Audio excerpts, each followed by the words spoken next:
Friends, రెడ్డికి అయితే 100 ఎకరాలు ఉంది. కొడుకులు జాబ్ చేస్తున్నారు. అయినా రైతుకి పని ఇష్టమని రెడ్డి వచ్చినాడు. మనిషి అయితే లేకుంటే లక్ష్మక్క పట్టుకుంది. ఈరోజు మేము కడుమూరికి అయితే పనికి వచ్చేసినాము. చూడండి ఫ్రెండ్స్, మా వ్యవసాయం ఎలా ఉందో కామెంట్ చేయండి.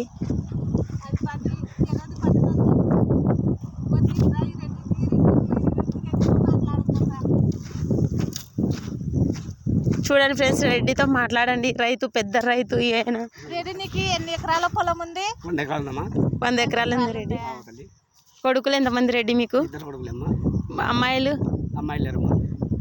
ఆంటీ ఏం పని చేస్తుంది రెడ్డి? వ్యవసాయమే. వ్యవసాయం చూడండి, మా వ్యవసాయం చూడండి ఫ్రెండ్స్. మా వ్యవసాయం చూసి ఒక లైక్ చేయండి ఫ్రెండ్స్, ప్లీజ్ ఫ్రెండ్స్. ఈ రెడ్డి అయితే ఇంటి దగ్గర కూర్చొని తింటే కొండలైనా కరుగుతాయి